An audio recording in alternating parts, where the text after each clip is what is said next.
We've created this legacy that's become pretty much my mission going forward. And I just feel very positive when I'm doing anything, created to Frank's legacy and making sure that, he and all of his friends, were never forgotten from 9/11. 20 years since the 9/11 attacks, a Montreal family reflects on the husband, father, son they lost at the World Trade Center. Frank Doyle was an American equity trader with close ties to Canada. His wife Kimmy's family was from Quebec, where she took their 2 young children to live after the tragedy. Now they spend their days honoring Frank in what was initially a way to recognize his love for athletics. Since the spring of 2002 was when we first created Team Frank.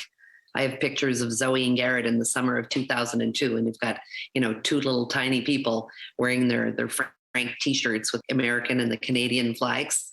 So originally it just started as a sports team, and let's gather friends twice a year so that Zoe and Garrett are surrounded by Frank's friends and people who are like-minded like Frank, who love the outdoors, who love athleticism. And I was just hoping that this group would get together and just share, stories about their daddy. Just 3 weeks before 9/11, Frank had competed in a triathlon in St. Agathe, about 100 kilometers north of Montreal, sparking a new tradition for Kimmy and her family, bringing Team Frank to sporting events twice a year in Quebec and in New Jersey. But Team Frank quickly expanded beyond that. Just over the years, friends would take these shirts and they would go and compete in athletic events all over the world, and then either send us pictures or post on Facebook or, let us know where these shirts had traveled. And it wasn't until Kimmy and the kids traveled to Africa in 2014 and several trips after that to help children and local communities did they find a greater purpose for Team Frank. And it was in the summer of 2017,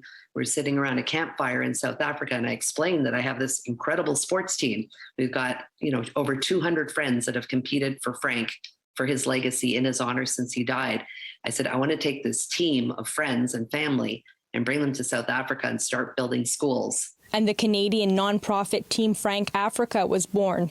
To date, they've built 4 schools and are continuously fundraising and looking for volunteers. Our goal is 1 school at a time, and we're hoping to build 30 schools. It's just become so important for all of us to help others and to take this tragedy and turn it into something positive that can make some sort of difference for as many people as possible.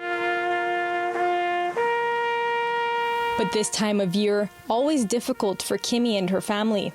There's not one year where I could say it was easier this year than last year. Every year on the anniversary, I'd like to make it about remembering him and not so much about the tragedy of it, but remembering. Frank Joseph Doyle. So we really like to hear Frank's name, read out loud to the world on the morning of 9/11. I mean, I just feel like I want to hear them say Frank Joseph Doyle every 9/11 for the rest of my life. It is healing.